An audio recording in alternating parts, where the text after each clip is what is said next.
Hello everyone, welcome to Desert Succulent, and today we're gonna be planting yung ating mga propagations ng ating leaf and some of our stem cuttings. It's rainy, maulan sa labas, and therefore we cannot really do some outdoor gardening. And today I decided nga na itanim na lang yung ating mga leaf propagated na mga succulents, and usually nilalagay ko lang sila sa mga containers like this. So after removing itong mga leaves na to, I'll just simply put them here literally. Hindi ko muna sila nilalagay sa ating soil until they will become rooted like this one. It's been 3 weeks, I guess, simula nung tinanggal natin siya, and it has grown a lot of roots already. And the moment na nagka-roots na sila ng ganito, that's the time that I put them in my propagation na mga pots over there. I also have here yung ating mga stem cuttings. If you can remember before, if we're gonna be making yung ating mga care guide, I usually do propagate some of them. It's been a long time simula nung napugot natin sila, and it's about time for us na itanim sila kasi napakadami na yung kanilang pinaka-roots, and some of them are already ethioulating. Ayan, nagiging leggy na sila since naka-low light lang sila and we have no access nga sa ating bright shaded area or even the sun. So I have here yung ating Rubidona succulent. It's my very first time to propagate this kind of plant, and I'm glad na all of the leaves ay naging successful. Ayan no, napaka-healthy nung kanilang pinaka-roots, and we're gonna be planting them in their own separate pot. Yung ginagamit kong pot pala is just a small one. I think this is about 2.5 inches yung kanyang height, and yung kanyang diameter is around like that as well. Nabili ko lang ito before at around 5 pesos sa Shopee. I'm not sure if they are still selling this kind of pots. Ang gagawin lang natin is to create a very shallow na hole or butas dito sa ating pinakagitna kung saan natin ilalagay yung ating rooted na leaves. Ganyan lang siya. And we will just simply try to cover yung ating soil. So, hindi natin ibabaon completely itong ating pinaka-leaf, but instead yung roots lang would be enough. Yung soil na ginagamit ko pala here is just yung ating typical na loam soil. We can water them immediately, but since yung ating soil na ginagamit here is medyo moist pa siya, I won't be watering it. I'm gonna be waiting na mag-completely dry na siya kasi ganito yung itsura nung ating loam soil pag nag-dry na siya. You could see the difference. Ayan, dapat ganyan yung kanyang soil before we water it. Hindi naman natin kailangan ibaon completely yung kanyang pinaka-roots, just enough na matakpan siya, including this. We also have this one.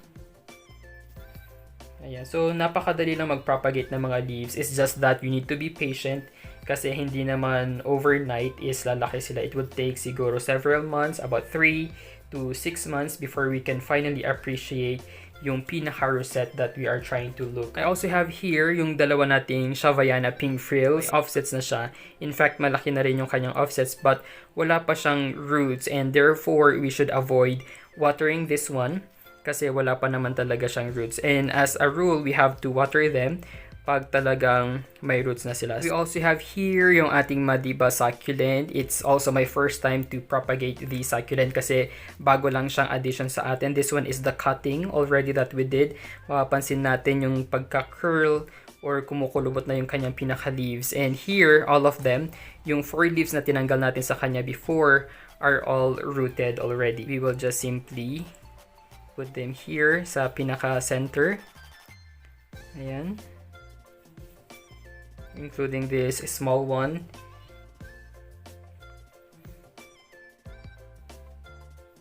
I also have yung ating Grinovia Pandora na leaf.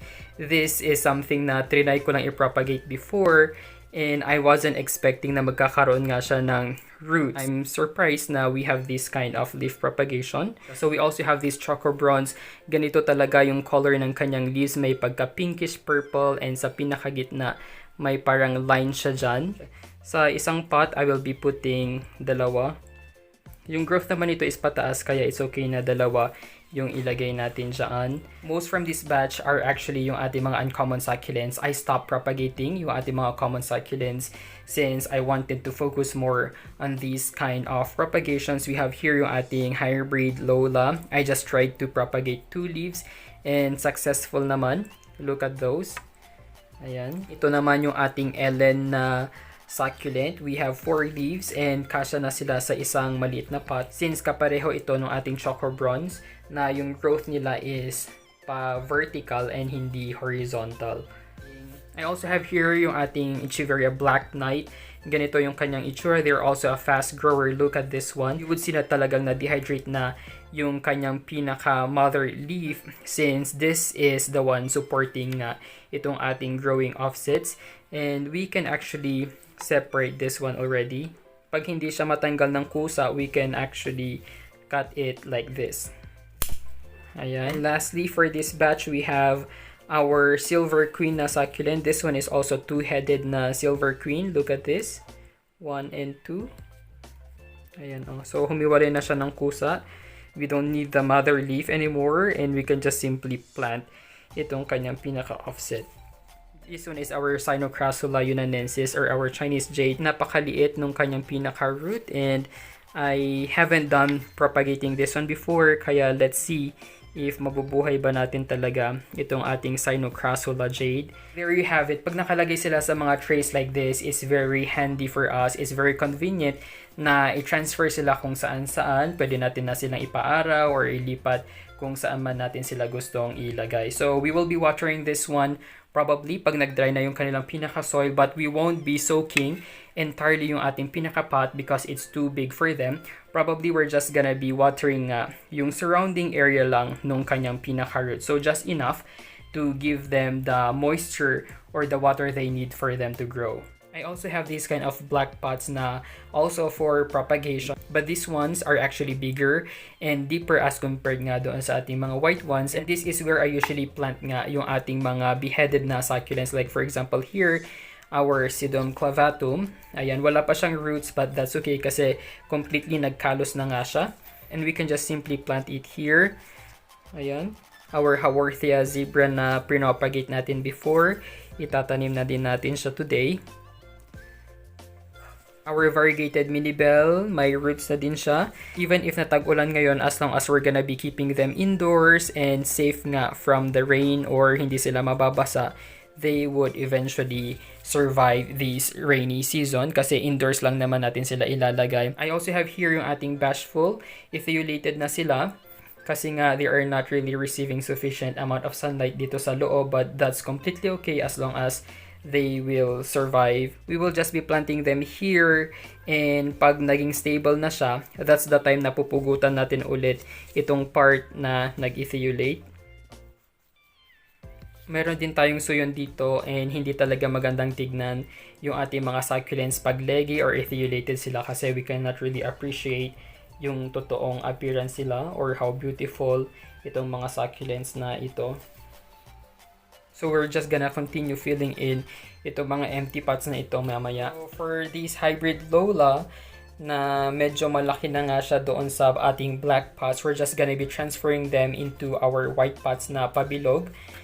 And we're just gonna create a hole dito sa pinakagitna.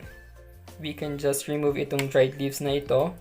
And that's it. Ipatong nyo lang siyang ganyan. And we're done. You would also notice na naka-open wide yung kanyang pinaka-leaves or rosette kasi nga it's trying to get as much sun or light as possible. But unfortunately, kahit na gusto ko silang expose sa ating araw, I cannot simply do that kasi talagang hindi nagpapakita yung araw dito sa atin for almost 3 weeks long na. Sobrang tagal nang walang araw dito sa Baguio. And as a result, naging ganyan na nga yung ating succulent.